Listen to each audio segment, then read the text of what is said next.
This episode may contain content of a graphic nature, including descriptions of physical and sexual violence against adults, children, and animals. Listener discretion is advised. Hi everyone, I'm Talia. And I'm Tanya. And together we are Crimes and Consequences, a true crime podcast.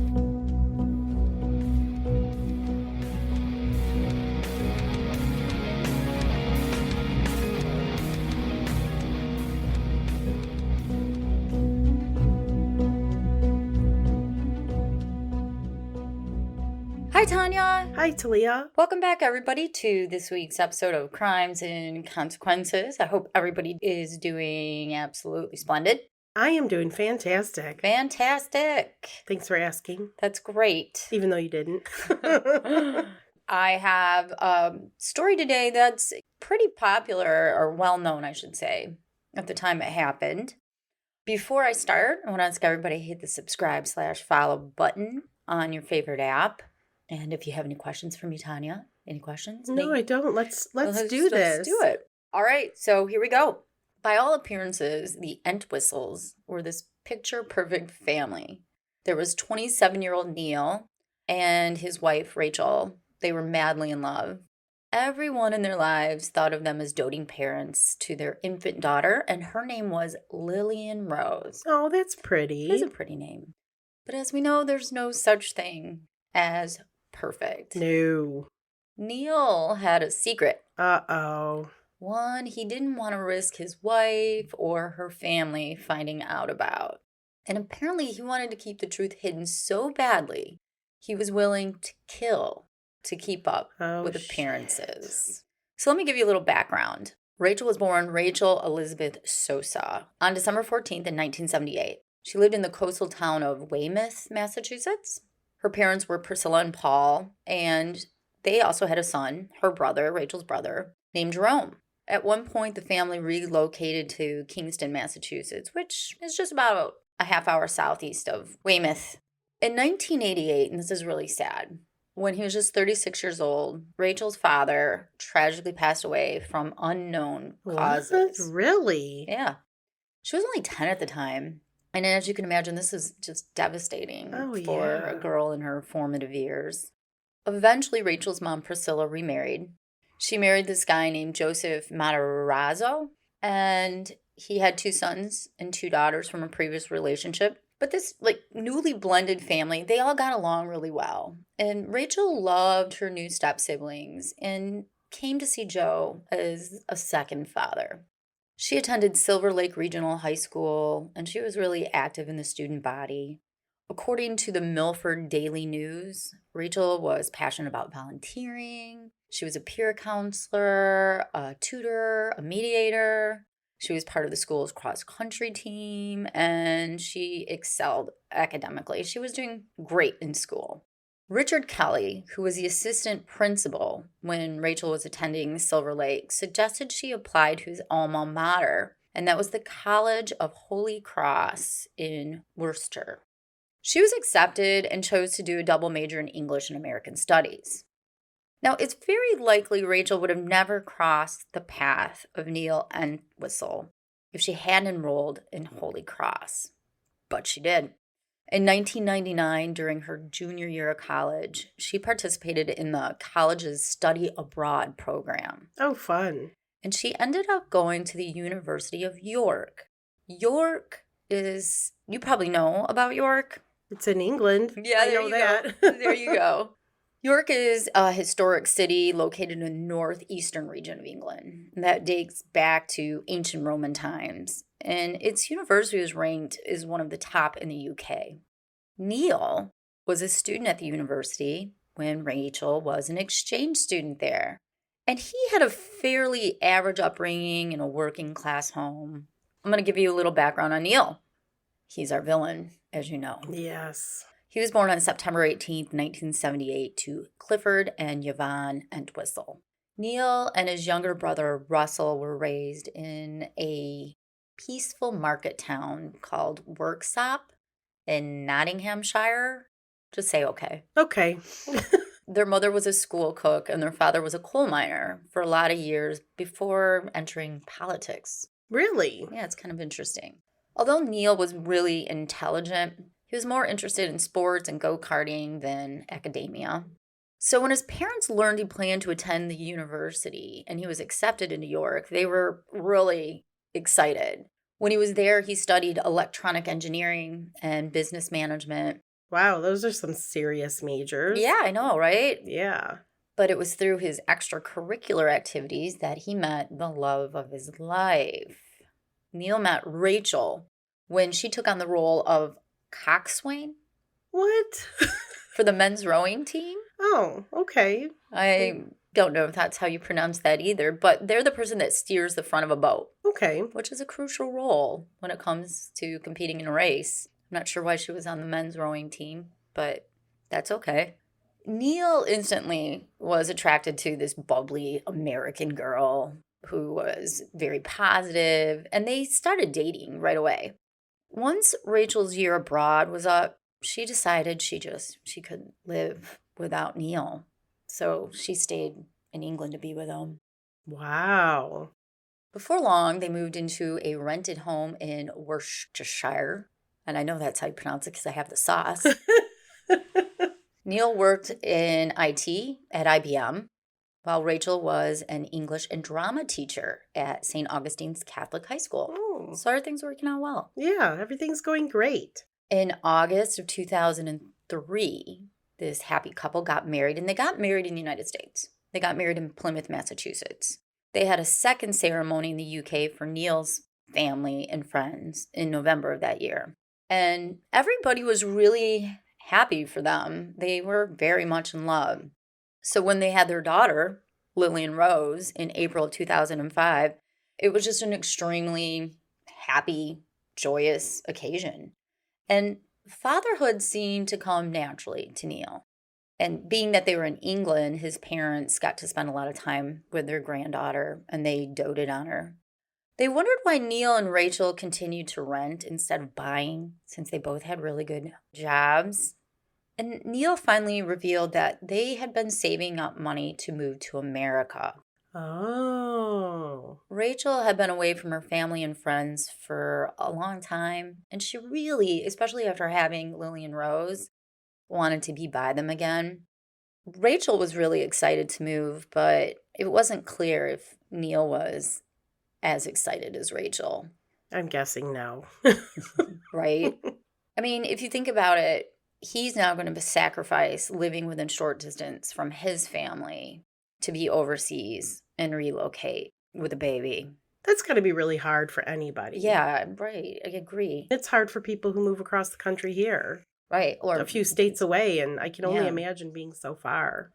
In the summer of 2005, Neil and Rachel followed through with their plans and moved with little Lillian to Carver, Massachusetts. Rachel's mother and stepfather had agreed to let the family stay with them till they got on their feet. And that gave them some time to bond with Lillian. By early January 2006, the Entwistles had moved to Hopkinton, a Boston suburb, which was about an hour away from Carver. They rented this luxury colonial-style home with 4 bedrooms. Nice.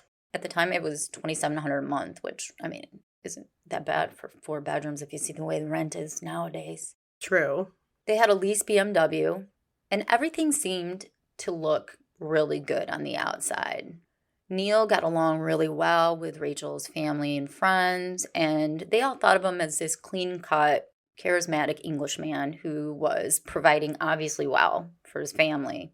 Or was he? Or was he? As we know, appearances can be deceiving. Neil hadn't found a job in IT, and Rachel was taking a break from teaching to focus on motherhood. But Neil had all these business ventures, and those seemed to be the source of their income. And judging by their lifestyle, it seemed like he was succeeding. No one in the Entwistles' lives suspected anything was wrong until the day after the unfathomable crime occurred. And it's bad. I mean, it's just so bad. During the early evening of January 21st, 2006, several close friends of the couple arrived at their Hopkinton home for a scheduled dinner party. Rachel and Neil were throwing this dinner party. They'd only lived in their place about 10 days, and they finally were at the point where they're like, okay, we're unpacked, we can have people over, let's have a dinner. I would not be able to have a house unpacked within 10 days. I still have not even unpacked from my Florida trip last week. Yeah, I know. My suitcase is still like half full. But, I mean, I think they were excited probably to show it off. I'm just bad at stuff like that. I am too. So these friends show up. They're knocking on the door over and over again, and nobody's answering, and more people are coming, and no one's answering. Oh, shit. One of Rachel's closest friends from college, her name was Joanna Gately, knew this would not be like Rachel to have a scheduled dinner party and then not be there, break the plans without warning anybody. So she called Rachel's mom, Priscilla, and told her, we're here and there's no Rachel. According to Joanna's account, she eventually found a neighbor who knew the Entwistle's garage security code. Oh, really? 10 days, I don't know, guess so, they gave it, I don't know. Okay. Joanna goes inside, and she can hear the TV blaring in the living room and music coming from Lillian's nursery. But she didn't see anybody home. Even stranger, Joanna noticed that the phone jack in the kitchen had been disconnected from the wall. That's when Joanna and some other guests decided to call the police. Hopkinton PD agreed to send officers over to do a welfare check, which it's kind of strange because they're in their house, Joanna and the guests are in the house. But when the officers arrived later that night, they found no one home, and they didn't really see anything that raised any red flags. They went through the whole house and they searched it and stuff? I don't think they can do that normally. Right, who let them in? Who gave them permission? Yeah, I don't know all of that. The officers assured Rachel's family that I'm sure they'll be fine. They'll come home. Yeah, no one ever thinks anything bad happens, right? I'm sure they just bailed on their dinner party and left the music on and TV. And just completely took off from home. And by the following evening, so now we're on January 22nd, there's still been no communication from either Neil nor Rachel. And Priscilla and Joe were getting panicked. Where's their daughter, and where is their granddaughter, and where is Neil? Officers did a second and now more thorough search of the home. So the first time, I guess it wasn't as thorough, yeah. And that's when they made a very grim discovery. Oh, shit. Sergeant Michael Sutton spotted a woman's wristwatch on the floor in the master bedroom. There were several heavy blankets that had been piled up in the center of the bed. Something that Officer Sutton had dismissed as messy bedding during the previous night's search. I do find it very interesting, again, that they're in the house searching. Usually you need exigent circumstances to do that, but who knows? Maybe they felt it was an emergency. Who knows? Who knows? This time, though, there was also an unmistakable odor. Oh, no. Coming from the bed. Damn it. I know. According to the BBC News, the officer gently lifted the bottom corner of the duvet and observed what appeared to be an adult foot. Oh, shit. Once the bedding was removed, detectives were greeted by this terrible sight. Rachel was clutching her little infant daughter, Lillian. Oh, no. Both of them were drenched in blood and obviously dead. Oh, fuck. Are you kidding me? That's so fucking God. sad. So sad. So sad. And guess who was nowhere to be found? Neil. That fucker. What the hell? Of course, Neil was immediately considered a person of interest. Mm-hmm.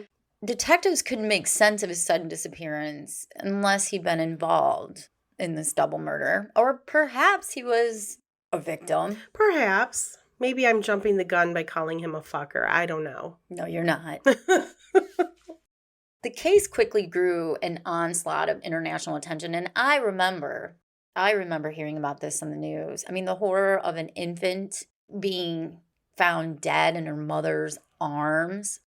That's about as tragic as you can get. And even more interesting, the fact that Neil was from England.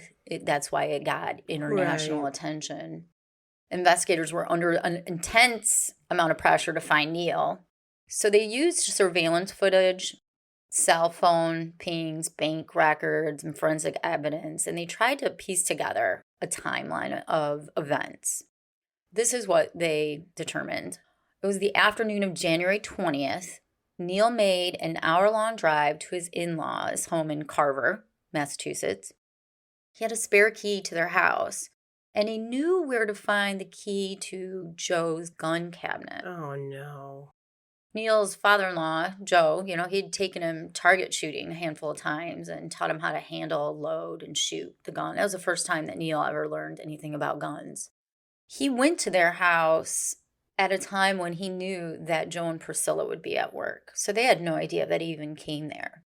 Later that night, around 8 p.m., Neil's car was spotted on security footage at a parking lot near Logan International Airport's International Terminal.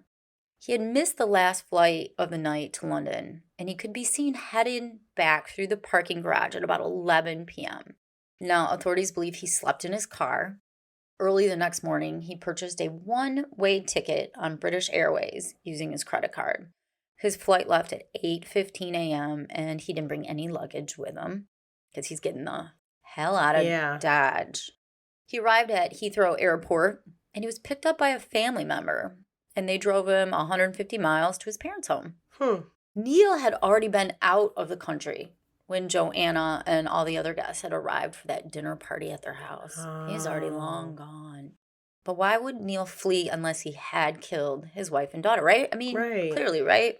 And why would he do it? Investigators had no idea why he would shoot his wife and shoot his daughter in the stomach. The baby was shot in the stomach? Yeah. On January 25th, Massachusetts investigators traveled all the way to England to interview Neil. And he's got quite... Oh, I'm sure he's got a fucking story to tell. He told detectives that on the day of the crime, he left his home around 9 a.m. and he returned home 2 hours later to find his wife and daughter dead. He said that Rachel had been shot, and then he saw his daughter covered in blood. He was distraught. He was in shock. So he decided to head back to England to get some comfort from his family. Because that's the first thing I would do. Be like, oh, shit, no, I'm not going to call the police. Not going to let her family know. No, not going to tell anyone. I'm just going to get on a fucking plane and fly halfway around the world. Several truths emerged when Neil's father was interviewed. Now, according to an affidavit, his father's name was Clifford. Clifford said his son told him he called police after discovering the bodies. But of course, there's no record of a 911 call. Obviously, Neil's account didn't add up to anything close to the truth. And the suspicion of, I hate even saying it, it sounds stupid, the suspicion of his involvement escalated. Well, hell yeah. When he failed to attend his wife and daughter's funeral. Seriously? On February 1st. There were 500 mourners that went to this Roman Catholic service. And Rachel and Lillian were buried in the same casket. Oh. It's really sad. And they were buried next to her father, Paul. While Neil was overseas, the investigation pressed on. An autopsy revealed that Rachel and Lillian had been shot at close range with a .22 caliber revolver. Rachel had been shot in the head. A second bullet was fired into Lillian's back, going through her stomach, and then hitting Rachel in the chest. So she was holding her. She was literally holding her. Wow. It's impossible to know if they were awake or asleep when they were both fatally shot, but they were laying down in bed. And the murder weapon matched the gun that Joe had in his collection. When it was tested, the gun contained traces of Neil's DNA on the grip of the revolver, and Rachel's DNA was found on the muzzle. This woman named Wendy Murphy, she's a former county prosecutor and a professor in England. She told the Boston Globe, quote, "At a close-range firing, it's not at all unusual to find trace evidence of blowback. Often it's blood, sometimes it's tissue, and not so clever criminals think they can wash it off, but it's not that easy." So maybe he tried to wash it off. Oh, maybe. I don't even know. In talking more with Neil, he told detectives his first reaction after learning his wife and daughter had been killed was to run down to the kitchen and grab a knife. He planned to take his own life, but he knew using a knife would hurt. Oh, stop it. So that's why he headed to Joe and Priscilla's house with the intention of using one of Joe's guns to commit suicide. But once he got there, he chickened out. So that's him trying to explain why he his went DNA was on the gun. And why he went to that house. Yeah. Investigators started to believe that maybe Neil was originally after a murder-suicide, but then he just did the murder part and didn't do the suicide.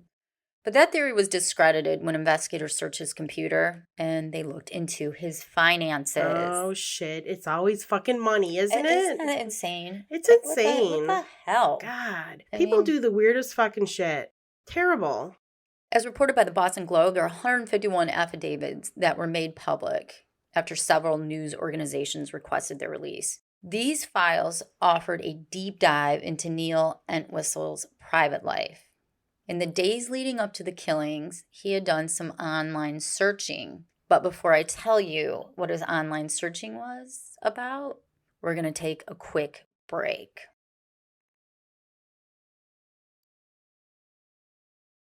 As I said, in the days leading up to the killings, Neil was on his computer. He's typing away, and he is typing in how to kill people and commit suicide.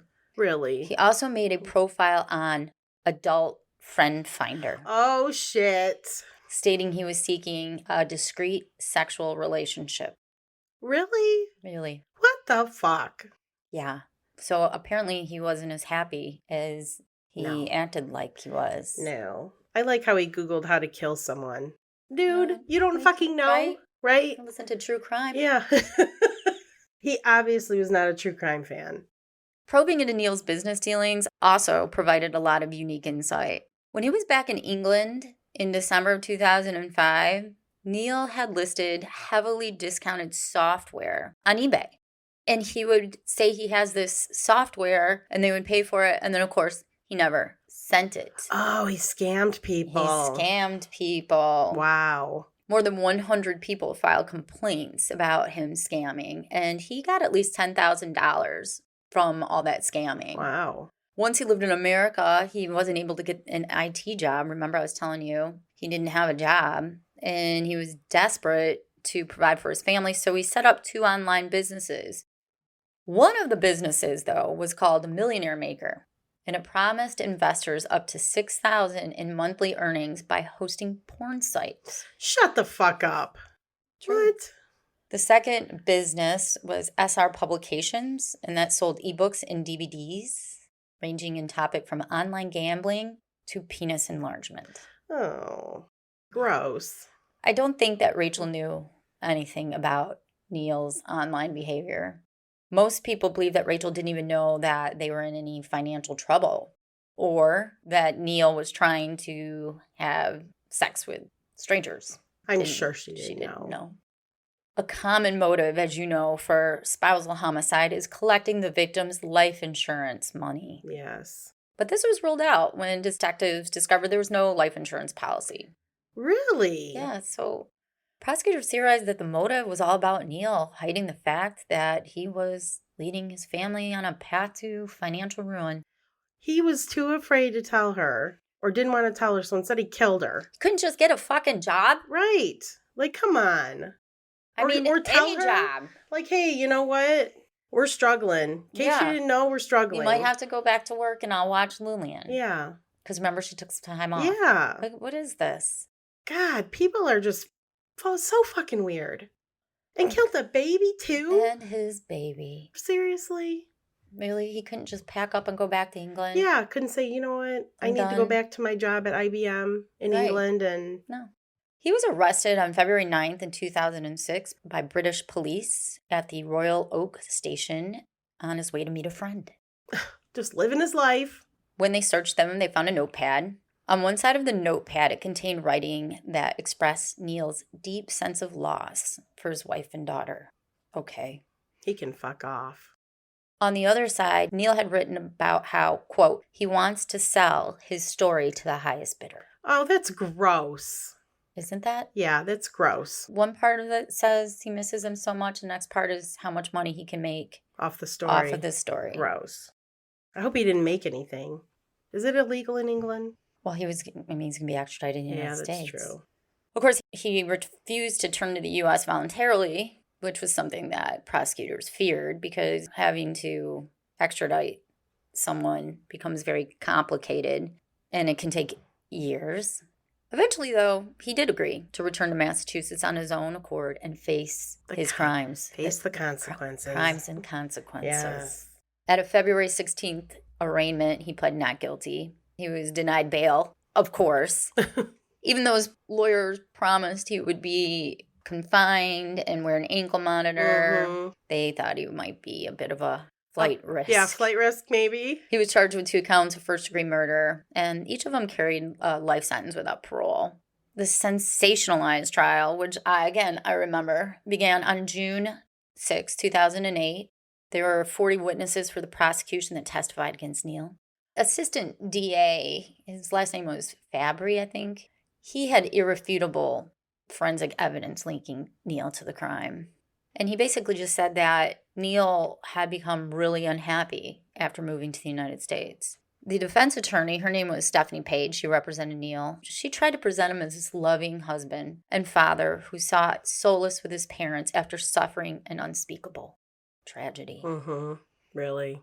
But they didn't call a single witness for his defense. Damn. I know. Who are they going to call? He didn't testify on his own behalf? One of the major implications of his guilt that the prosecutors presented was his failure to call 911. I mean, that's a big deal. Of course. That's a big That's huge. deal. It's just ridiculous. I just don't know. What was he thinking? Did he really think he would just fly off to England and... Well, this is what he was thinking. His attorney, in his defense, said there was cultural differences. And that Neil didn't call 911 because he didn't want to tarnish Rachel's memory by reporting he believed she committed suicide and killed her daughter. Really? So that's the story he ultimately went with. He had said that he was in a trance-like state after finding them and, quote, just couldn't get it clear in my head to do it, to call 911. Just couldn't get that clear, but he could get a ticket for England. Drove to the airport, went through all the rigmarole you have to at the airport. Yeah, which is a lot for an international flight. Yeah, and fly to fucking England. Come on now. Stupid. He would have been much more believable if he had just called 911. Oh my God. Right. Even though he would have fucking been found guilty anyway. Oh, I'm sorry. We haven't gotten to that part yet. You're spoiling it. So investigators laid out how Neil had taken the gun that day from Joe and Priscilla's, committed the crime, and then went back to their house. And he intended to return the weapon to the gun cabinet before Joe noticed it was missing. And it worked. And he did actually return it to the gun cabinet because you had asked me about it earlier. But of course, forensics showed that Rachel's DNA was on it and his. On June 25th of 2008, a jury of 6 men and 6 women reached a verdict after 11 hours of deliberation. And guess what they decided? Guilty. Yes, he was found guilty. Of course he was found guilty. Stupid fuck. He got a mandatory life imprisonment without possibility of parole. An anonymous juror shared with the Boston Globe that it had been a fairly clear-cut decision. I would hope so. The ultimate question is, if it wasn't Neil, then who was it? So some random person just came in the house and murdered a woman and her 9-month-old baby and covered him up, right? With Rachel's father's gun. Yeah, with Rachel's father's gun. The jurors also concluded that it wouldn't have even been physically possible for Rachel to have shot herself and the baby, so it couldn't have been a murder-suicide. Yeah, didn't you say the bullet went through the baby's back and through her stomach and then into Rachel? Yeah. Like, so she was holding her. So how would you shoot? That'd be an awkward way to shoot someone, and then you're shot. Yeah, it doesn't. I mean, why? Yeah. It doesn't make any sense. No. Following the trial, Neil's mother, Yvonne, spoke to the press. And she had a press conference, and she was convinced of her son's innocence. She said, quote, "We know that our son Neil is innocent, and we are devastated to learn that the evidence points to Rachel murdering our grandchild and then committing suicide. I know Rachel was depressed. Our son will now go to jail for loving, honoring, and protecting his wife's memory." Come on. I know. I mean, I know you don't want to believe your child is a murderer. Well, there's this sense of justice for Rachel's family. Obviously doesn't bring back her or Lillian. Yeah. Nothing could. It just seems inconceivable to her family that he would kill them for the sake of maintaining some facade. Like, I know, how did he even think he was going to get away with it? Right. I mean, it's just such a weak motive. A spokesperson for Rachel's family said, quote, "We may never know why this happened. Rachel and Lillian Rose loved and trusted Neil. Neil's actions on June 20th, 2006 betrayed that love and trust. Neil will now live with his evil deeds for the rest of his natural life, only to be judged again." End quote. And Neil is now serving life sentence in Old Colony Correctional Center in Bridgewater, Massachusetts. That is the story. Damn. That is like one of the most needless, unnecessary, right, just evil acts someone can possibly do. How terrible. And to have everybody think that they were so in love. Right. And they had this great marriage. Right. And then I don't understand people who do this. I just really don't. Like, there's no good reason. I mean, I'm trying to think of, like, what is a good reason for murdering your family? There isn't. But why would he kill the baby? I know. Why would he kill the baby? And then, okay, not to be, like, morbid and stuff, but I'm sitting here thinking the baby was shot in the stomach. How long did it take that poor thing to die? I'm just thinking she's probably crying and he's standing there and he shot them, and how fucking horrific. It's really disturbing to me. This is just so sad. Really sad. I want to thank Allison Swartz for helping with this episode. Thank you, Allison. And I want to thank everybody else for listening to this episode. And if you haven't done so already, please hit the subscribe or follow button on your favorite app. The app you're listening to. I'm guessing it's your favorite. I don't know. And if you want to learn more about the crime, see some pictures, you can go to crimesconsequences.com, our website. We also have a Patreon. For those that don't know what Patreon is, you go to patreon.com/TNTcrimes, and we have lots and lots of unreleased episodes to the public that you get access to immediately. And you get early releases of our public episodes. And ad-free. Ad-free. And you can do the same if you're listening to us on Apple by going to our Apple channel. Just when you go into the app and you listen to us, it'll be right there. You press a button. That's it. We also have Instagram and Facebook at Hardcore True Crime. And I think that's it. I want to thank you guys all again for listening to this very fucked up story. So sad. So sad. Until our next fucked up story. Don't kill each other. Bye. Bye.